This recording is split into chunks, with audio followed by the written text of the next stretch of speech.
नमस्कार, welcome to भूगोलशाला। मैं हूं पूनम यादव। तो आज की क्लास है नेचुरल वेजिटेशन, प्राकृतिक वनस्पति किसे कहते हैं। Our country is rich in biodiversity with about 47,000 plant species, 15,000 flowering plants, 89,000 species of animal. कि भारत जैव विविधता में धनी है। तो जैव विविधता किसे कहते हैं। जैव का अर्थ है पादप का या फिर जीवों का, जो प्रजातियां पाई जाती हैं उनकी अधिकता। फ्लोरा और फूना। देखो, जैव विविधता का अभिप्राय है, बायोडाइवर्सिटी का अर्थ यह है कि पादपों और जीवों की अलग अलग प्रकार की जो प्रजातियां हैं उनका अधिक पाया जाना। अर्थात प्रजाति का अर्थ है नस्ल से या फिर किस्म से।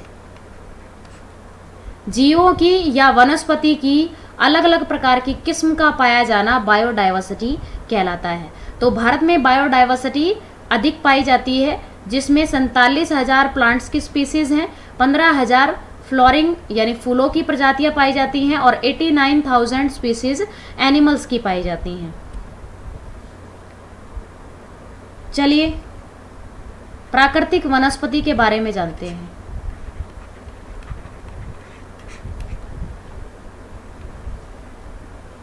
वनों को क्या कहा जाता है। हरा सोना।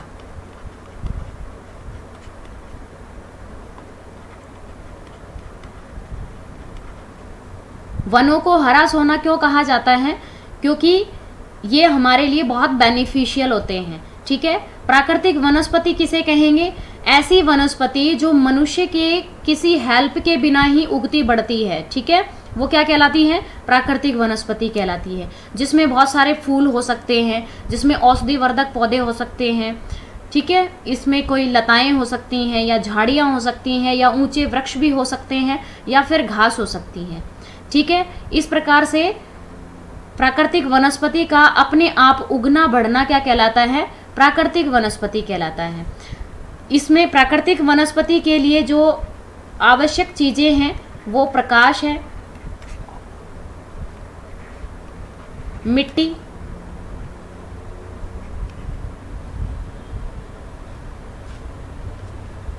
और इसके साथ में ही पानी। तो जिन स्थानों पर प्रकाश, मिट्टी और पानी अवेलेबल होता है, वहां पर प्राकृतिक वनस्पति अपने आप ही उग जाती है और अपने आप ही बढ़ती है।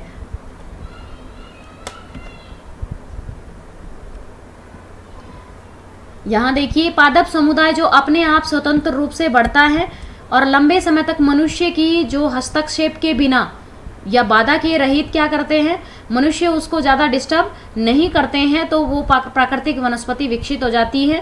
भारत में प्राकृतिक वनस्पति में लंबे पेड़ हैं, झाड़ियां हैं, घास, फूल वाले पौधे हैं, वो शामिल होते हैं। इसमें देखिए, फसलें जो मनुष्य उत्पादित करता है या कृषि के द्वारा जो फल उगाए जाते हैं, उनको आप प्राकृतिक वनस्पति में शामिल नहीं कर सकते। ठीक है, प्राकृतिक वनस्पति वही कहलाती है जो अपने आप अपना पोषण प्राप्त करती है और अपने आप ही विकसित होती है। प्रकाश, पानी और मृदा को प्राप्त करके नेचुरल रूप से उगती बढ़ती है, उन्हें कहा जाता है प्राकृतिक वनस्पति। यहां देखिए, भारत में नेचुरल वेजिटेशन जो पाई जाती है वो क्या होती है, अपने आप जो स्वतः उगती बढ़ती है, जिसमें मनुष्य की कोई हेल्प नहीं होती है, यानी मनुष्य उसमें कोई हस्तक्षेप नहीं करता है, ना ही मनुष्य उसमें कोई सहायता प्रदान करता है, अपने आप ही उगती बढ़ती हैं।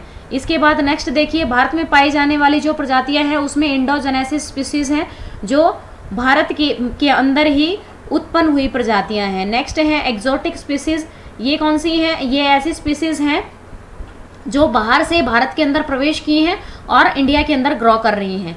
फ्लोरा क्या होता है, तो ये एक समय के अंदर किसी पर्टिकुलर स्थान पर विकसित होने वाली वनस्पति का प्रकार है, जिसे क्या कहते हैं, फ्लोरा कहते हैं। और फूना क्या होते हैं, जीव होते हैं जो एक विशेष स्थान पर ही एक समय विशेष में विकसित होते हैं, उन्हें कहा जाता है फूना। नेक्स्ट देखिए प्राकृतिक वनस्पति के कुछ लाभ इस प्रकार हैं। तो आप स्टार्टिंग से ही सुनते आए हैं कि वनों के क्या क्या लाभ हैं, वही प्राकृतिक वनस्पति के लाभ हैं।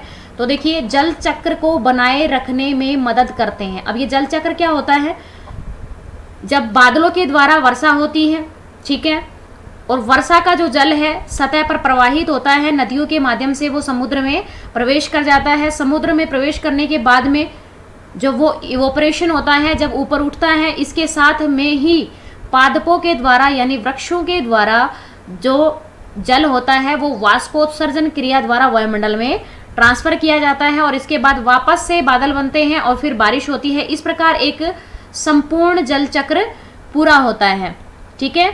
तो पौधे अपना योगदान देते हैं जल चक्र में।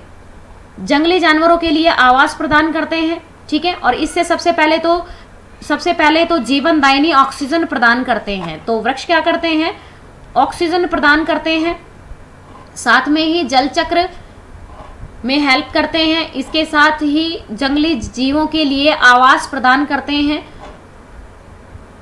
और मनुष्य के लिए भी लकड़ी प्रदान करते हैं जो कि आवास बनाने में सहयोगी है।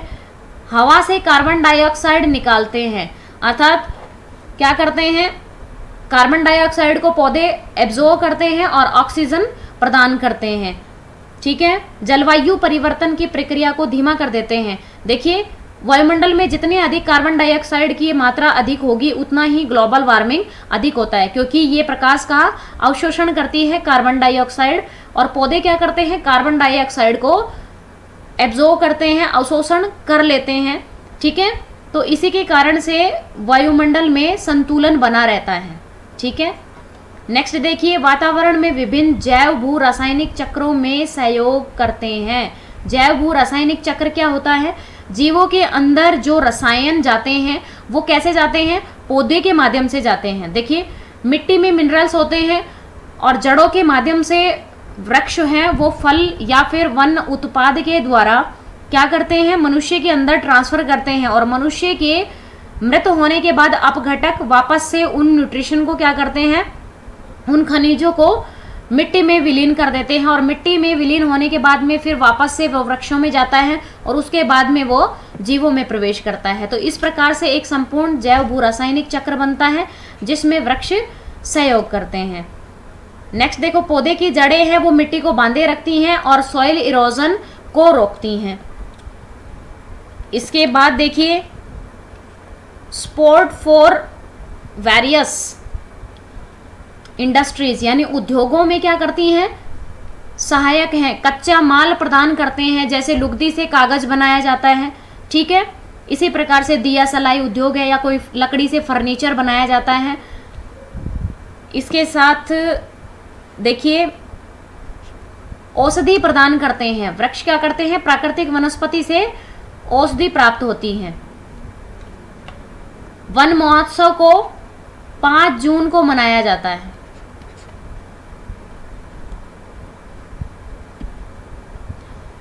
प्राकृतिक वनस्पति को प्रभावित करने वाले कारक कौन कौन से हैं, तो सबसे पहले आता है किसी देश की जलवायु या परिस्थितियां उस देश की प्राकृतिक वनस्पतियों के प्रकार को अत्यधिक प्रभावित करती हैं। इसका कारण यह है कि प्रत्येक पौधे की प्रजातियां अलग अलग होती हैं और इस मामलों में इसके विकास के लिए अनेक अलग अलग दशाओं की आवश्यकता होती है। तो सबसे पहला आता है भूमि यानी धरातल। तो धरातल जिस प्रकार का होगा, जैसे कि पहाड़ी ढाल है या पठारी क्षेत्र है या द्वीपीय क्षेत्र पड़ता है, तो इसी प्रकार से जो धरातल का ढाल है उसी के अनुसार प्राकृतिक वनस्पति का विकास होता है, ठीक है। क्योंकि जिस प्रकार से हाइट पर पर्वतों के ऊपर क्या होता है, जलवायु है वो ठंडी हो जाती है, इसी के कारण से वृक्षों की हाइट है वो छोटी हो जाती है। नेक्स्ट देखिए मिट्टी का प्रकार। तो मिट्टी का प्रकार से तात्पर्य है कि मिट्टी में नमी धारण करने की क्षमता अधिक है या फिर वो शुष्क मिट्टियां हैं, पौधे की जड़ें हैं, शुष्क मिट्टियां जहां पर होती हैं या रेतीला धरातल जहां पर होता है वहां पर वृक्षों की जड़ें हैं वो काफ़ी गहरी होती हैं और उनके पत्ते कैसे होते हैं, कम होते हैं, ठीक है। और उन पत्तों पर क्या होते हैं, कांटे होते हैं। कांटेदार झाड़ियाँ जो पाई जाती हैं वो रेतीले धरातल पर पाई जाती हैं, ठीक है। पानी की उपलब्धता ना होने के कारण से मिट्टी का प्रकार है वो अलग अलग होता है, जिस प्रकार से चिकनी मिट्टी है या फिर रेतीला धरातल है, तो वो क्या करती है, जल धारण करने की जो क्षमता है वो अलग अलग होती है और इसी के प्रकार से वनस्पति का प्रकार भी वहां पर अलग होता है। दोमट मिट्टी जो एक पोषक तत्वों से भरपूर होती है और नमी बनाए रखने की क्षमता रखती है, तो यहाँ पर वनस्पति है वो अधिक विकसित होती है। नेक्स्ट देखिए वर्षण, जिन स्थानों पर वर्षा अधिक होती है वहां पर वनस्पति अधिक उगती है। इसके साथ में ही जिन स्थानों पर तापमान अधिक होते हैं और वर्षा की प्राप्ति अधिक होती है वो क्षेत्र सबसे अधिक वनों से ढके हुए होते हैं। तो देखिए वर्षा एक महत्वपूर्ण कारक है जो प्राकृतिक वनस्पति को प्रभावित करती है। 50 सेंटीमीटर से कम वर्षा वाले क्षेत्रों की तुलना में 200 सेंटीमीटर या फिर उससे अधिक वर्षा वाले जो क्षेत्र होते हैं वहां पर घने और सदाबहार वन पाए जाते हैं। सदाबहार से तात्पर्य है कि यहाँ पर कोई भी शुष्क दौर नहीं आता है, वर्षा है वो कंटिन्यूस होती है और इसी के कारण से यहाँ पर ताप भी अधिक प्राप्त होते हैं, इसलिए वृक्षों का आवरण अधिक मिलता है। भारत में प्राकृतिक वनस्पति का निर्धारण पश्चिमी दक्षिणी पश्चिमी मानसून के आगे बढ़ने और उत्तर पूर्वी मानसून के हटने से होता है, जो देश में अधिकतम वर्षा लाता है और इस प्रकार से वर्षा से प्रभावित होते हैं वहां का वनों का उगना या बढ़ना। देखिए नेक्स्ट है तापमान। मिट्टी की प्रकृति और वर्षा के साथ किसी क्षेत्र का तापमान प्राकृतिक वनस्पति के चरित्र और सीमा को निर्धारित करता है। अर्थात तापमान जिन स्थानों पर अधिक होते हैं और साथ में ही वर्षा भी अधिक होती है तो वहां पर सदाबहार वन पाए जाते हैं, क्योंकि वनस्पति को उगने बढ़ने के लिए क्या जरूरत होती है, प्रकाश की आवश्यकता होती है। ठीक है, यानी तापमान जिन स्थानों के अधिक होते हैं और वर्षा वहां पर अधिक होती है तो वनस्पति सर्वाधिक पाई जाती है। उदाहरण के लिए देखिए हिमालयी जो रीजन है वहां पर वनस्पति कम पाई जाती है। उष्णकटिबंधीय सदाबहार वनस्पति कम ऊंचाई पर पाई जाती है। इसके साथ साथ जैसे जैसे ऊंचाई बढ़ती है वैसे वैसे तापमान कम होते चले जाते हैं और कम तापमान होने के कारण से वहाँ की वनस्पति की हाइट भी कम रह जाती है, यानी वहाँ पर अल्पाइन वनस्पति पाई जाती है। नेक्स्ट देखिए फोटो पीरियड। ऊंचे पर्वतीय क्षेत्र जहाँ पर होते हैं वहाँ पर प्रकाश की प्राप्ति कम होती है। इसके साथ ही जिन स्थानों पर तापमान अधिक होते हैं वहाँ पर प्रकाश प्राप्त करने की अवधि है वो अधिक होती है, इसलिए प्रकाश संश्लेषण प्रक्रिया के लिए प्रकाश की आवश्यकता होती है, अर्थात तापमान की अधिक की आवश्यकता होती है। और जिन स्थानों पर तापमान अधिक पाए जाते हैं वहां पर प्रकाश संश्लेषण की प्रक्रिया द्वारा पौधे पोषण प्राप्त करते हैं। ठीक है,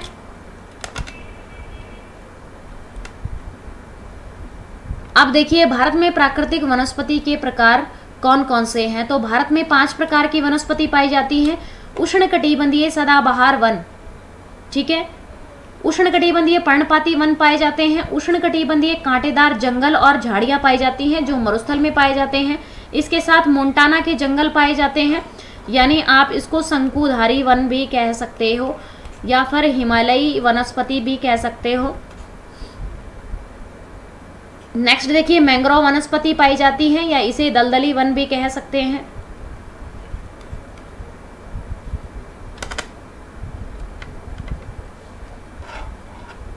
यहाँ पर वनों का वितरण प्रदर्शित है। ट्रॉपिकल एवरग्रीन फॉरेस्ट यानी उष्णकटिबंधीय सदाबहार वन कहाँ पाए जाते हैं, ये ऐसे स्थानों पर पाए जाते हैं जहाँ पर वर्षा की मात्रा अधिक पाई जाती है। तो भारत में सर्वाधिक वर्षा को प्राप्त करने वाले क्षेत्र कौन से हैं? पश्चिमी घाट है, उत्तर पूर्वी भारत है, उड़ीसा है, वेस्ट बंगाल का तट है और तमिलनाडु तट पर सर्वाधिक वर्षा होती है और यहाँ पर ही उष्णकटिबंधीय सदाबहार वन पाए जाते हैं। नेक्स्ट देखिए ट्रॉपिकल डेसिडियस फॉरेस्ट, तो इन्हें पतझड़ी वन कहा जाता है। भारत के सर्वाधिक क्षेत्र पर पाए जाने वाले वृक्ष पतझड़ी वन है। इसके साथ देखिए मोंटाना फॉरेस्ट, ये क्या होते हैं? शंकुधारी यानी हाइट्स पर पाए जाते हैं। मैंग्रोव वनस्पति उड़ीसा तट पर, आंध्र प्रदेश तट पर और सुंदरवन डेल्टा पर पाए जाते हैं। नेक्स्ट है ट्रॉपिकल थॉर्न फॉरेस्ट। ये क्या है? शुष्क वन कहलाते हैं या झाड़ियाँ, ठीक है। तो शुष्क वन कहाँ पाए जाते हैं? राजस्थान, गुजरात, हरियाणा और पंजाब में पाए जाते हैं। इसके साथ ही भारत का जो दक्षिणी पठार है उसके मध्यवर्ती क्षेत्र में भी, क्योंकि यहाँ पर वर्षा की प्राप्ति है वो कम होती है और इसी के कारण से यहाँ पर शुष्क वन पाए जाते हैं।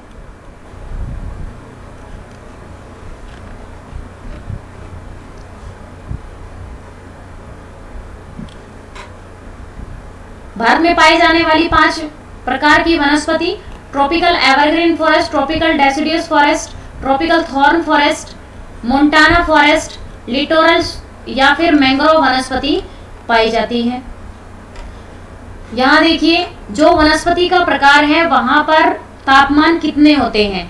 जहां पर उष्णकटिबंधीय वनस्पति पाई जाती है वहां के तापमान 24 डिग्री सेंटीग्रेड के आसपास पाए जाते हैं।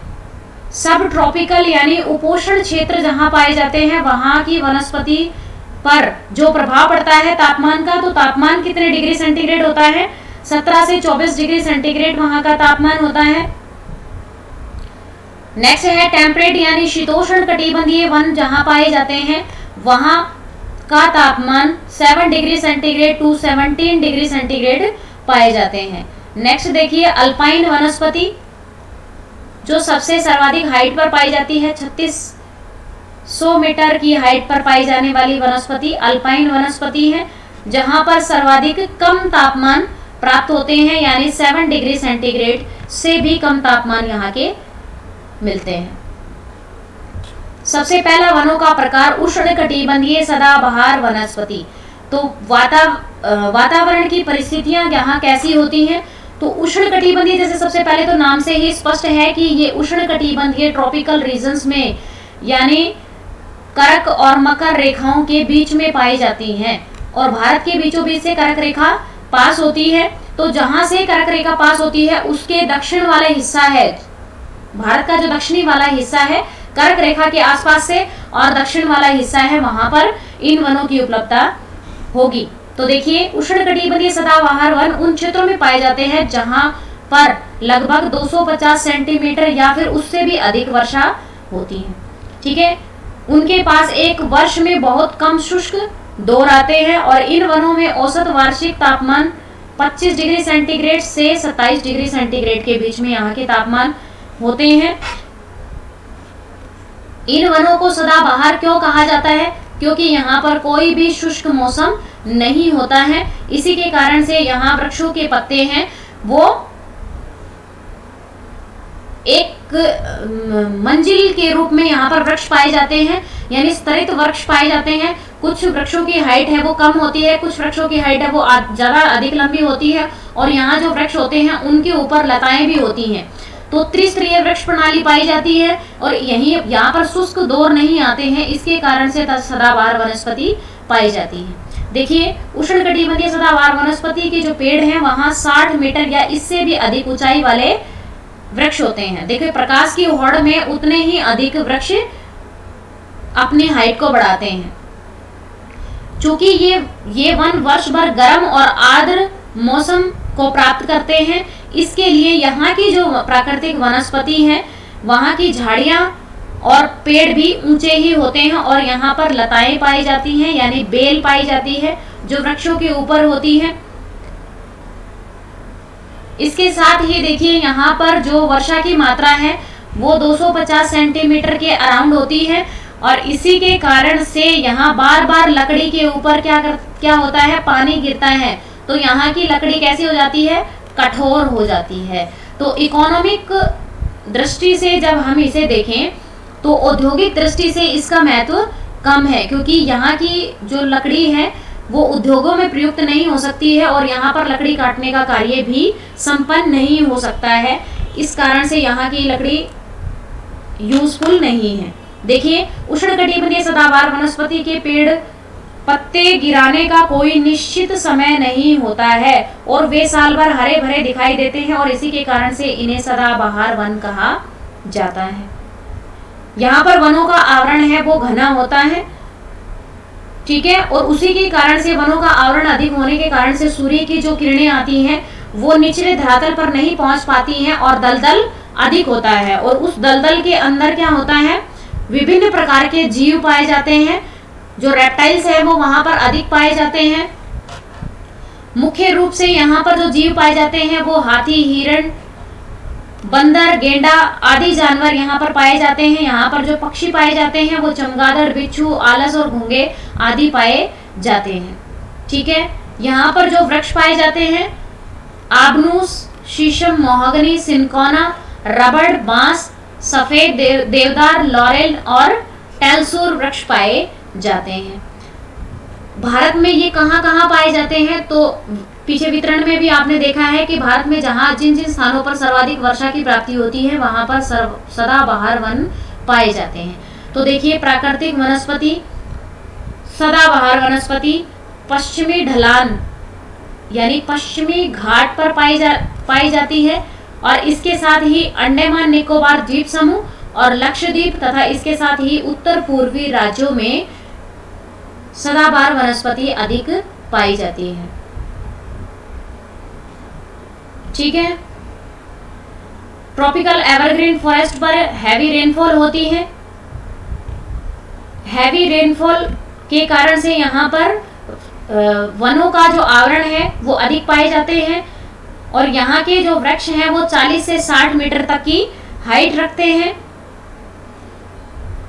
ये प्रकाश की होड़ में सर्वाधिक ऊंचे होते हैं, और यहाँ के धरातल पर प्रकाश की प्राप्ति कम होती है, ठीक है, और यहाँ की जो लकड़ी है वो हार्ड होती है। तापमान यहाँ के 22 डिग्री सेंटीग्रेड होते हैं। रेनफॉल 200 सेंटीमीटर के आसपास होती है। मोहगनी, रोजवुड, इबोनी ये सभी वृक्ष यहाँ पर पाए जाते हैं, और एरिया अंडमान निकोबार द्वीप समूह, वेस्ट बंगाल और उत्तर पूर्वी क्षेत्र पाए जाते हैं, ठीक है। पश्चिमी घाट पे ये वृक्ष पाए जाते हैं, सदाबहार वनस्पति। यहाँ देखिए, ये सदाबहार वनस्पति के प्रकार हैं। वृक्षों की हाइट यहाँ पर एवरेज 40 से 60 मीटर होती है। आप देखिए दूसरा प्रकार, उष्णकटिबंधीय पर्णपाती वन यानी डेसिडुअस फॉरेस्ट।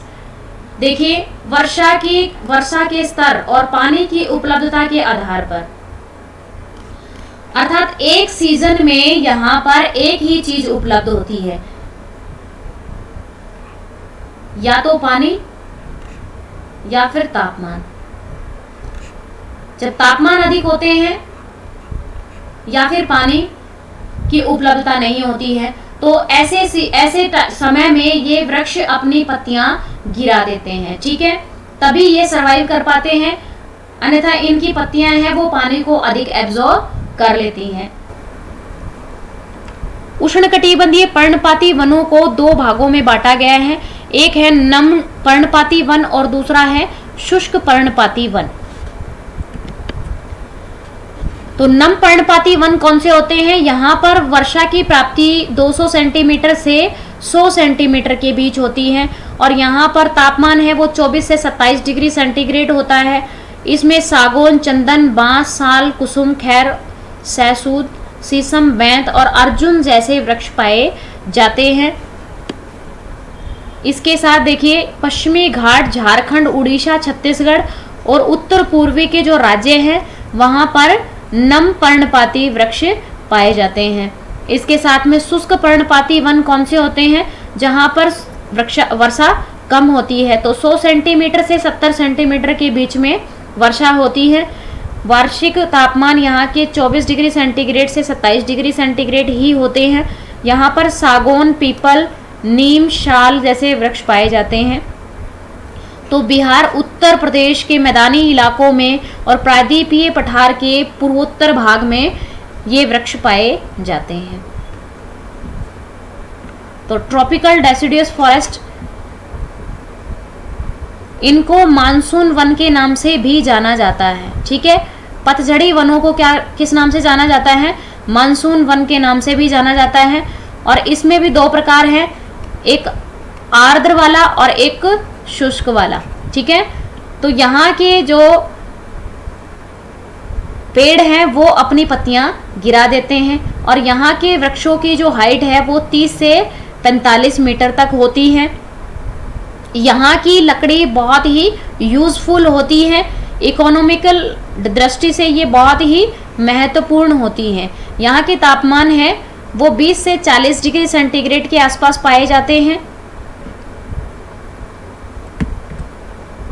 यहाँ पर वर्षा 70 से 200 सेंटीमीटर होती है। यहाँ पर जो वृक्ष पाए जाते हैं वो टीक के, शीशम के वृक्ष पाए जाते हैं। देखिए मानसूनी वन, ये वाला प्रकार, यानी भारत में पाए जाने वाले जो वृक्ष हैं वो सर्वाधिक मानसूनी वन पाए जाते हैं, या फिर आप इनको पतझड़ी वृक्ष कहते हैं। तो भारत के सर्वाधिक क्षेत्र पर पाए जाने वाले वृक्ष है पतझड़ी वन या फिर मानसून वन पाए जाते हैं। वही दो प्रकार, आर्द्र पर्णपाती और शुष्क पर्णपाती। आर्द्र पर्णपाती में 100 से 200 सेंटीमीटर के आसपास वर्षा होती है और हिमालय का जो फुट हिल एरिया है वहां पर, और झारखंड, उड़ीसा और छत्तीसगढ़, इसके साथ में ही पूर्वी जो घाट हैं वहां के स्लोप हैं वहां पर ये पाए जाते हैं। टीक है, बेम्बू है, साल, शीशम और सैंडलवुड वुड के वृक्ष पाए जाते हैं। शुष्क पर्णपाती में 70 से 100 सेंटीमीटर के आसपास रेनफॉल होती है और यहाँ पर टीक, साल, पीपल और नीम के वृक्ष पाए जाते हैं। ट्रॉपिकल डेसिडस फॉरेस्ट, यहाँ पर पाए जाने वाले जीव। इसके बाद थर्ड टाइप है उष्णकटिबंधीय कांटेदार वृक्ष और झाड़ियाँ। ठीक है, उष्णकटिबंधीय कांटेदार वृक्ष कहाँ पाए जाते हैं? जहाँ पर वर्षा की मात्रा कम है, यानी मरुस्थलीय वन या फिर शुष्क वन इन्हें आप कह सकते हैं।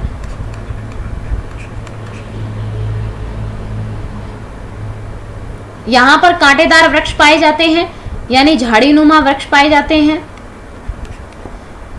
यहाँ पर वर्षा की प्राप्ति 70 सेंटीमीटर से कम होती है।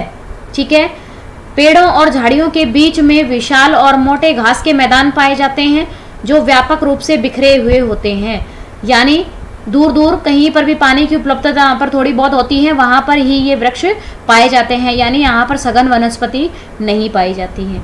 ठीक है, ऐसी प्राकृतिक वनस्पति में पेड़ों की जड़ें आमतौर पर लंबी होती हैं। ये लंबी क्यों होती हैं? क्योंकि पानी को नीचे से खींचने के लिए यहाँ पर ये जड़ें हैं वो लंबी होती हैं, यानी पानी को गहराई से खींचकर लाती हैं। इसी के कारण से यहाँ वृक्षों की जड़ें हैं वो लंबी होती हैं। ऐसे जो पेड़ होते हैं उनकी पत्तियां हैं वो मोटी होती हैं, वैक्सी होती हैं, और यहाँ की पत्तियां हैं वो बहुत ही छोटी होती हैं। वाष्पीकरण प्रक्रिया को कम करती हैं छोटी पत्तियां और इसके साथ में ही कांटे। इसी के कारण से यहाँ पर वृक्षों के ऊपर छोटी पत्तियां पाई जाती हैं। तने की जो छाल होती है वो बहुत ही सॉलिड होती है ताकि पानी को संरक्षित रख सकें। ठीक है, वनस्पति और जीव, तो फ्लोरा और फूना कौन से पाए जाते हैं? यहाँ पर कैक्टस, बबूल, बेर, नीम, ताड़ के वृक्ष और बबूल आदि वृक्ष यहाँ पर पाए जाते हैं। कांटेदार झाड़ियाँ यहाँ पर पाई जाती हैं। इसके साथ ही यहाँ पर पाए जाने वाले जीव ऊंट, चूहे, लोमड़ी, भेड़िए, बाघ, खरगोश, शेर, जंगली गधे, घोड़े, जानवर आदि यहाँ पर पाए जाते हैं। तो कहाँ कहाँ पर ये वन पाए जाते हैं? हमें शुष्क रीजन में। ठीक है, भारत का पश्चिमी क्षेत्र और भारत का दक्षिणी पठार का मध्यवर्ती जो क्षेत्र है वहां पर शुष्क वन पाए जाते हैं।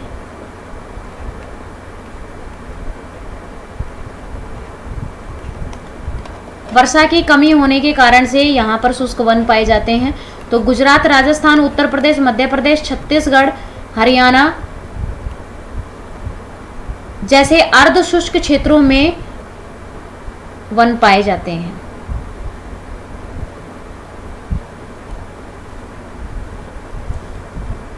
Tropical thorn forest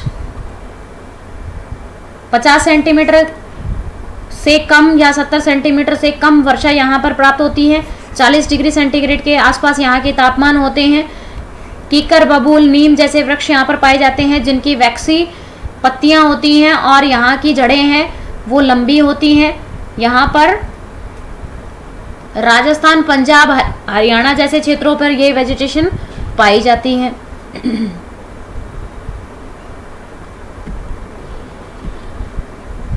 tropical thorn forest.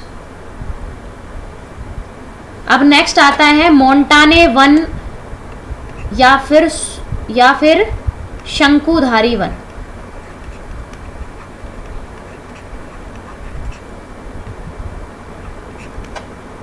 अब देखिए यहां पर क्या होता है, तापमान और वर्षा में ऊंचाई के साथ साथ परिवर्तन देखने को मिलता है। तो जैसे जैसे पर्वत की हाइट बढ़ती है वैसे वैसे लगातार तापमान में कमी आती है और ऊंचाई बढ़ती है, उसके साथ ही वनस्पति के आवरण में भी भिन्नता दिखाई पड़ती है।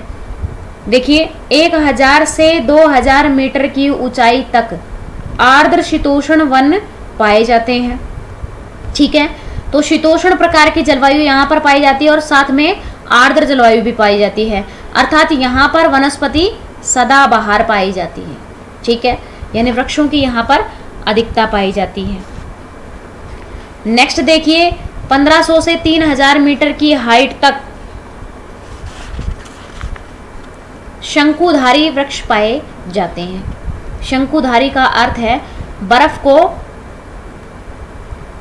बर्फ से अपने आप को बचाने के लिए ये पत्ते नीचे की और बर्फ जब इनके ऊपर से स्लाइड करती है तो इनकी आकृति है वो शंकु के आकार की हो जाती है। तो शंकुधारी वृक्ष यहाँ पर पाए जाते हैं।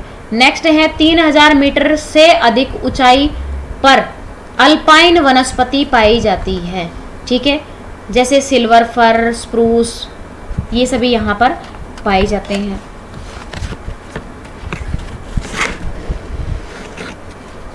जैसे कम ऊंचाई पर ओक, चीड़ आदि के वृक्ष पाए जाते हैं और इसके बाद जबकि अधिक ऊंचाई पर यानी शंकुधारी भागों पर सिल्वर फर, देवदार, स्प्रूस आदि के पेड़ पाए जाते हैं।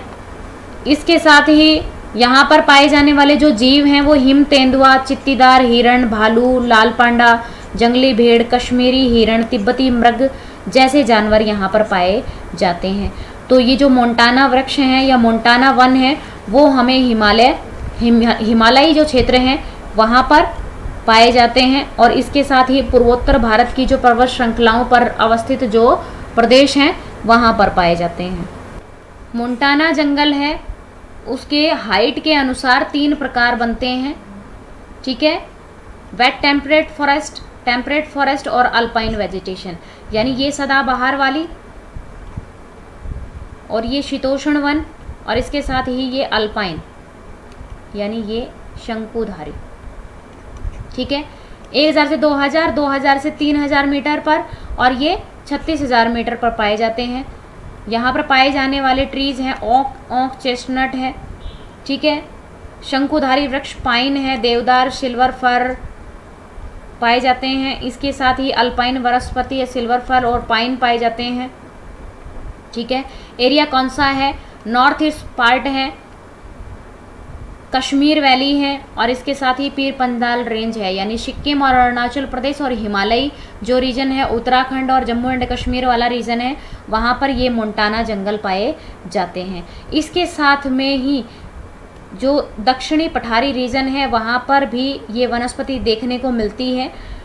जो पश्चिमी घाट, विंध्याचल, सतपुड़ा और नीलगिरी की पहाड़ियों पर जो हिली रीजन है वहाँ पर मोंटाना वृक्ष पाए जाते हैं। मोंटाना वृक्ष इसके बाद नेक्स्ट टाइप है मैंग्रोव वनस्पति। तो मैंग्रोव वनस्पति का अर्थ है दलदली भूमि या नमकीन खारी समुद्री जल का संपर्क जहाँ होता है उन क्षेत्रों पर उगने वाली वनस्पति को मैंग्रोव वनस्पति कहा जाता है। मैंग्रोव वनों को तटवर्ती वनों के रूप में भी जाना जाता है। मैंग्रोव वनस्पति को दलदली वन भी कहा जाता है। यहाँ पर उच्च ज्वार के समय समुद्र का जल प्राप्त होता है। इसी के कारण से इन वनों को ज्वारीय वन भी कहा जाता है, इन्हें दलदली वन भी कहा जाता है और इसके साथ ही इन्हें तटवर्ती वन भी कहा जाता है।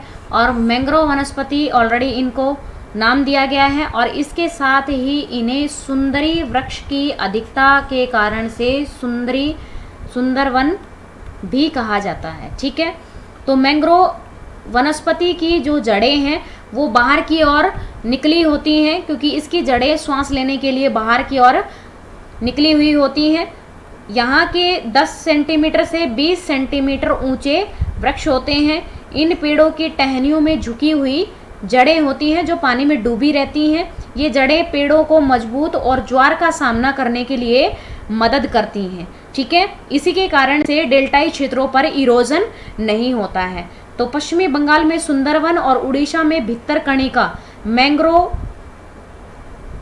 वन क्षेत्र भारत के 2 बड़े क्षेत्र हैं। ठीक है, वनस्पति और जीव, तो फ्लोरा और फौना कौन कौन से पाए जाते हैं यहाँ पर? सुंदरी वृक्ष की अधिकता के कारण से तो इन्हें सुंदरवन नाम दिया गया है। जिसके बाद में वेस्ट बंगाल में सुंदरवन के नाम से इन्हें जाना जाता है। गोलपाटा हगोला मैंग्रोव जंगलों में पाए जाने वाले सामान्य पौधे हैं। इसके साथ घड़ियाल, मगरमच्छ, सांप, कछुए और शाही बंगाल टाइगर के जैसे जानवर यहाँ पर पाए जाते हैं। बड़े पैमाने पर वेस्ट बंगाल, अंडमान निकोबार द्वीप समूह में भी ये वृक्ष पाए जाते हैं और इसके साथ में ही जो डेल्टाई क्षेत्र हैं वहाँ पर मैंग्रोव वनस्पति पाई जाती है। यहाँ पर सॉल्ट वाटर की उपलब्धता के कारण से ये ज्वारीय वन कहे जाते हैं। गंगा ब्रह्मपुत्र का जो डेल्टा है वहाँ पर सुंदरी वृक्ष पाए जाने के कारण से इन क्षेत्रों को सुंदरवन कहा गया है। इसके साथ में ही यहाँ पाए जाने वाले जो वृक्ष हैं वो पाम, कोकोनट और सुंदरी के वृक्ष पाए जाते हैं। भारत के गंगा ब्रह्मपुत्र क्षेत्र और डेल्टाई जो रीजन है वहाँ पर मैंग्रोव वनस्पति पाई जाती है। मैंग्रोव वनस्पति और ज्वारीय वन, इनकी जड़ें इस प्रकार से निकली हुई होती हैं और जब ज्वार आता है तो ये इन वृक्षों की जड़ें हैं वो वृक्षों को क्या करती हैं? सहायता करती हैं। साथ में ही कुछ औषधिक पौधे हैं जैसे सर्पगंधा, जामुन, अर्जुन, नीम, तुलसी और कंचार जैसे वृक्षों को औषधि में यूज किया जाता है। इसके साथ में देखिए भारत में वन क्षेत्र कितने हैं? तो 2013 के अनुसार, सर्वेक्षण के अनुसार भारत में वन क्षेत्र हैं वो सर्वाधिक 3 राज्यों में है, जो मिजोरम, लक्षद्वीप और अंडमान निकोबार द्वीप समूह। मिजोरम में 90.38% पाए जाते हैं, लक्षद्वीप में 84.56% पाए जाते हैं, अंडमान निकोबार द्वीप समूह में 81.36% वन पाए जाते हैं। तो सर्वाधिक वन क्षेत्र किसका है? मिजोरम का है, लक्षद्वीप का और अंडमान निकोबार द्वीप समूह का है। ठीक है, इसके साथ में देखिए निचले 3 राज्य जो हैं जहाँ पर सबसे कम वन क्षेत्र पाए जाते हैं, तो सबसे कम वन क्षेत्र है वो पंजाब में पाए जाते हैं, 3.52% पाए जाते हैं। हरियाणा में 3.59% पाए जाते हैं। उत्तर प्रदेश में 5.96% वन क्षेत्र पाए जाते हैं।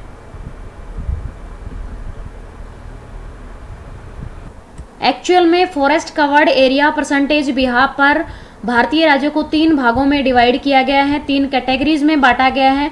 सबसे पहला आता है उच्च वन प्रतिशत वाले राज्य जिसमें नागालैंड, अरुणाचल प्रदेश और मिजोरम आते हैं। इसके बाद आता है मध्यम प्रतिशत वनावरण रखने वाले राज्य जिसमें गोवा, उड़ीसा, असम और अन्य राज्य आते हैं। इसके साथ में ही न्यून वनावरण रखने वाले राज्य जिसमें पंजाब, राजस्थान और हरियाणा का एरिया आता है। फॉरेस्ट पॉलिसी 1894 में डिक्लेयर्ड हुई। इसके बाद न्यू फॉरेस्ट पॉलिसी 1952 में आई, जिसके अंतर्गत किसी भी भूभाग पर 33% भाग पर फॉरेस्ट कवर्ड एरिया होना चाहिए, यानी 33% भाग पर वनों का आवरण मिलना चाहिए। और इसके साथ ही जहाँ से पेड़ कटे हैं वहाँ पर वनारोपण का कार्य वापस से किया जाना चाहिए। और सोशल फॉरेस्ट्री का प्रस्ताव पारित किया गया 1976 में, जिसके अंतर्गत अर्बन फॉरेस्ट्री, रूरल फॉरेस्ट्री और एग्रो फॉरेस्ट्री, कम्युनिटी फॉरेस्ट्री और फर्म फॉरेस्ट्री सम्मिलित हैं। वाइल्ड लाइफ या फिर फूना, यानी भारत में जो जीवों की प्रजातियां हैं पाई जाती हैं, जिसमें 1200 प्रजातियां हैं वो पक्षियों की पाई जाती हैं, 2500 प्रजाति हैं वो मछलियों की पाई जाती हैं और 89,000 एनिमल्स की प्रजातियां पाई जाती हैं, जिसमें से एलिफेंट सबसे ज़्यादा कहाँ पाए जाते हैं? असम, कर्नाटक और केरला में पाए जाते हैं।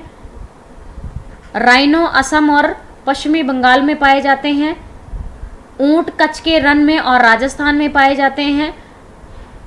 लॉयन गुजरात के गिर वन में पाए जाते हैं। टाइगर मध्य प्रदेश और सुंदरवन डेल्टा और वेस्ट बंगाल वाले एरिया में पाए जाते हैं। हिमालयी रीजन में पाए जाते हैं। हिमालयन याक और हिम तेंदुआ लद्दाख में पाए जाते हैं। वन्य जीव प्रजातियों का विनाश किन किन कारणों से होता है? बढ़ती आबादी यानी बढ़ती पॉपुलेशन के कारण से आवास की समस्या, और इसी के कारण से वन्य जीव संकट में आते हैं। एग्रीकल्चर लैंड बनाई जाती है वनों को काट करके रॉड निकाले जाते हैं। इसी के साथ ही वन्य जीवों का शिकार किया जाता है और इनसे अनेक प्रोडक्ट बनाए जाते हैं। इन सभी कारणों से क्या होता है?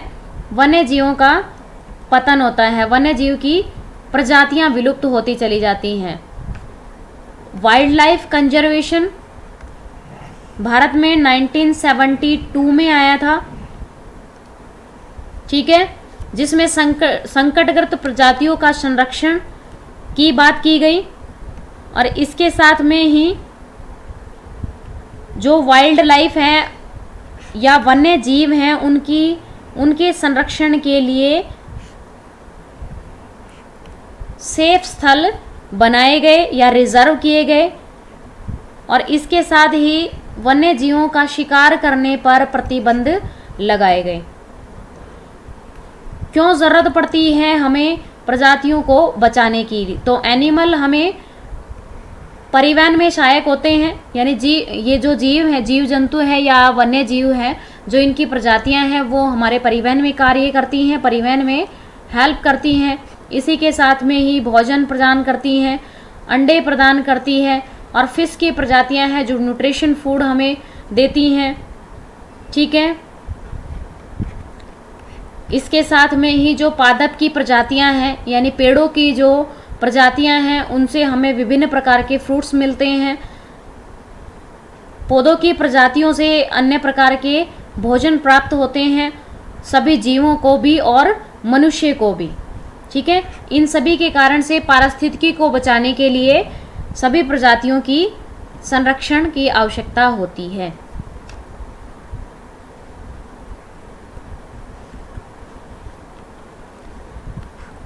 अब देखिए एक संस्था है IUCN, international union for conservation of natural resources, ठीक है।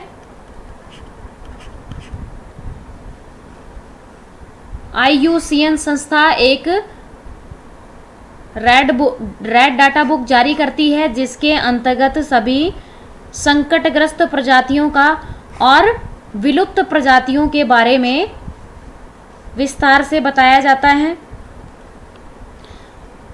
निम्न भारत की प्रजातियां हैं जो लुप्त प्राय हैं और विलुप्त हो चुकी हैं। प्रोजेक्ट है वो 1973 में आ चुका था। इसके बाद में 1992 में एलिफेंट प्रोजेक्ट आया है और इसी के साथ में ही क्रोकोडाइल 1975 में आया। भारत में नेशनल पार्क 106 हैं, 567 सेंचुरी हैं। ठीक है, सेंचुरी एक बड़ा एरिया होता है जिसके अंतर्गत विभिन्न प्रकार की प्रजातियां रहती हैं। ठीक है, ये बायोस्फीयर रिजर्व क्षेत्र हैं भारत के।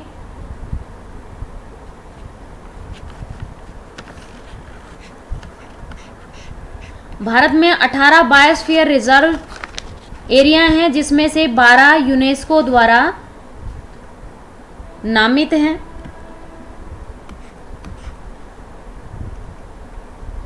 सुंदरवन बायोस्फीयर रिजर्व क्षेत्र वेस्ट बंगाल में है, नंदा देवी उत्तराखंड में है, गल्फ ऑफ मन्नार तमिलनाडु में है, नीलगिरी केरला, ग्रेट निकोबार अंडमान निकोबार द्वीप समूह है, मनास असम में है, सिमलीपाल उड़ीसा में है, दिहांग और दिबांग अरुणाचल प्रदेश में है, डिब्रू असम में है। इसी प्रकार से नीचे ये सभी बायोस्फीयर रिजर्व क्षेत्र हैं जो उपरोक्त राज्यों में फैले हुए हैं। अब प्रीवियस ईयर के क्वेश्चन देख लेते हैं। वन अनाच्छादन होने के क्या कारण हैं? कृषि, निर्माण उद्योग या फिर बढ़ती हुई आबादी? तो बढ़ती हुई पॉपुलेशन है वो सभी समस्याओं का जड़ है, तो इसका ऑप्शन सी रहेगा। नेक्स्ट देखिए, देश के सर्वाधिक क्षेत्रफल पर किस प्रकार के वन पाए जाते हैं? तो देश के सर्वाधिक क्षेत्रफल पर मानसूनी वन पाए जाते हैं, लेकिन मानसूनी में भी पतझड़ी वन पाए जाते हैं। तो यहाँ पर उष्ण आर्द्र पतझड़ी वन सर्वाधिक पाए जाते हैं भारत में। ठीक है, नेक्स्ट देखिए क्वेश्चन नंबर 3। देश के उन भागों में जहाँ औसत वार्षिक वर्षा 200 सेंटीमीटर के आसपास होती है और इसी के साथ यहाँ का तापमान है वो 24 डिग्री सेल्सियस के आसपास होता है, यानी यहाँ पर तापमान भी अधिक है और वर्षा की मात्रा भी अधिक है, और इसी के साथ में ही वर्ष भर आर्द्रता है वो 70% तक रहती है, अर्थात यहाँ पर कोई भी शुष्क दौर नहीं आते हैं। तो यहाँ पर किस प्रकार की वनस्पति पाई जाती है?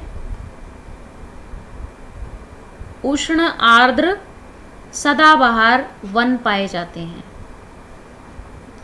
25 सेंटीमीटर से कम औसत वार्षिक वर्षा प्राप्त करने वाला जो एरिया है वो कौन सा है? पर्वतीय वन, उष्ण आर्द्र मानसूनी वन या फिर मरुस्थलीय वन या फिर उष्ण आर्द्र पतझड़ी वन। तो मरुस्थलीय वन में 25 सेंटीमीटर से भी कम बारिश होती है। नेक्स्ट देखिए, दलदली और ज्वार भाटा वाले एरिया में जो वन पाए जाते हैं उन्हें कहा जाता है, उन्हें मैंग्रोव वनस्पति कहा जाता है, जहाँ पर सुंदरी वृक्ष की अधिकता है, जिन्हीं के कारण से इसे सुंदर वन भी कहा जाता है। ठीक है, नेक्स्ट देखिए, भारत में चंदन की लकड़ी के वन सबसे अधिक कहाँ पाए जाते हैं? तो नीलगिरी की पहाड़ियों में सर्वाधिक चंदन के वृक्ष पाए जाते हैं। साइलेंट वैली केरल राज्य में है और इसके चर्चित होने का कारण क्या है? जनसंख्या का विस्फोट, परमाणु केंद्र की स्थापना, अधिक जल का संचयन होना या फिर जैव विविधता एवं सदाबहार वन का संरक्षण। इसका आंसर है डी।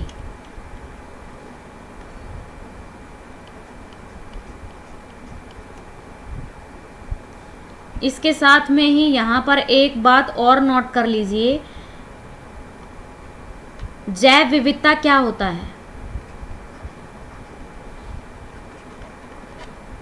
डिफरेंट टाइप की स्पीसीज होती हैं, उनका पाया जाना ही बायोडाइवर्सिटी कहलाता है।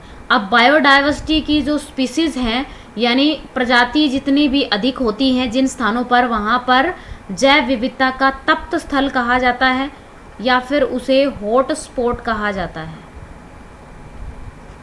ठीक है, और यूनेस्को द्वारा विश्व में 36 ऐसे हॉटस्पॉट हैं जिनमें से 4 भारत में विद्यमान हैं। सबसे पहला हिमालयी तराई रीजन है, सेकंड नंबर पे उत्तर पूर्वी क्षेत्र है,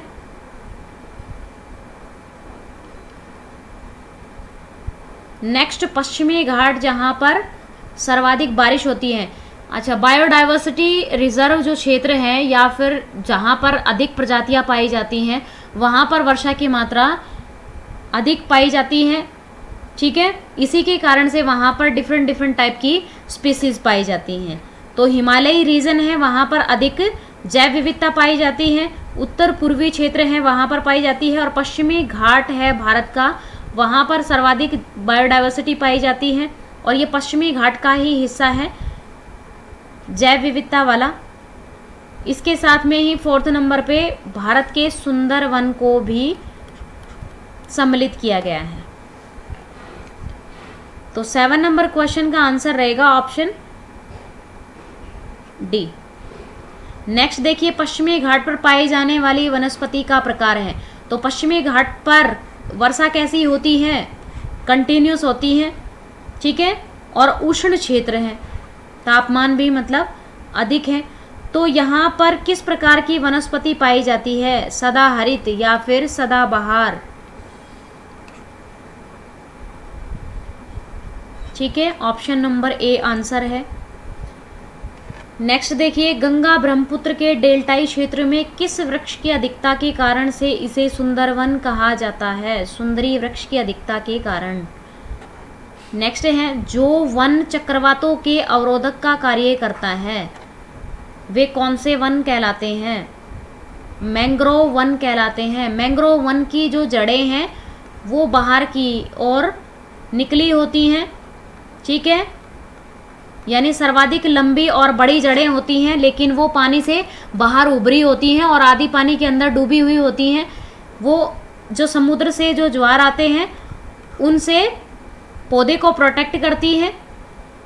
ठीक है, ऑप्शन नंबर ए आंसर रहेगा।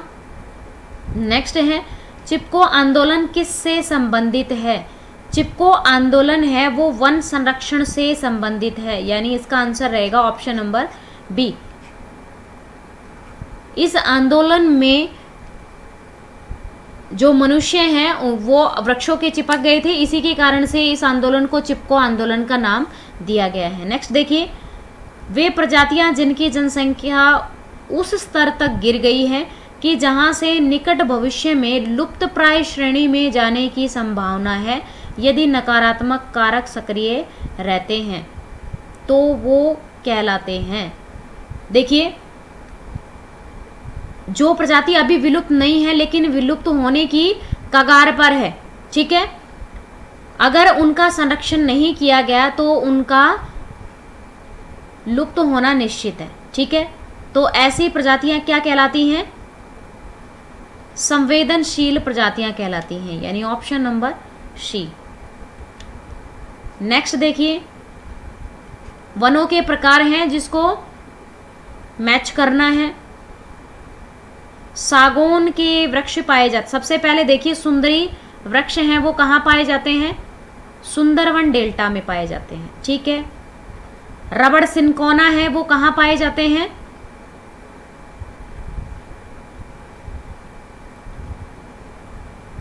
सागौन वृक्ष हैं वो पाए जाते हैं हिमालय के तराई रीजन में। ठीक है, इसके बाद सेकंड वाला देवदार के जो वृक्ष हैं वो पाए जाते हैं हिमालय के ऊंचे क्षेत्र में, जहां पर शंकुधारी वृक्ष पाए जाते हैं, तो हाइट जिनकी कम रहती है वहां पर देवदार वृक्ष पाए जाते हैं। ठीक है, उसके बाद देखिए रबड़ और सिनकोना ये सभी कहाँ पाए जाते हैं? मध्य भारत में। ठीक है, तो इसका आंसर रहेगा ऑप्शन नंबर ए।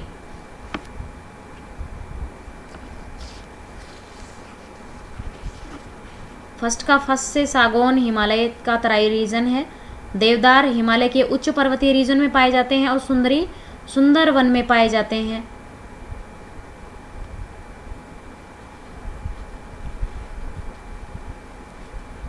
नेक्स्ट चलिए,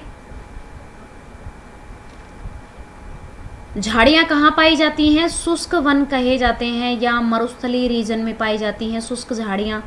इसके साथ में ही सुंदरी जो वन है, वृक्ष हैं, वो गरान वन कहलाते हैं। इसके बाद में देखिए शीशम है, वो एक पतझड़ी वन है, और भुर्ज एक अल्पाइन वनस्पति का रूप है।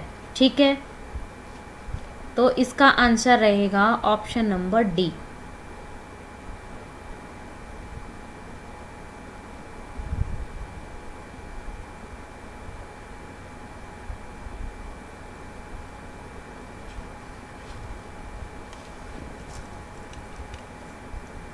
तो इसी के साथ ये है वीडियो का एंड। उम्मीद है कि आपको क्लास समझ में आई होगी और आपके लिए बेनिफिशियल रहेगी। तो मिलते हैं नेक्स्ट वीडियो में, तब तक धन्यवाद।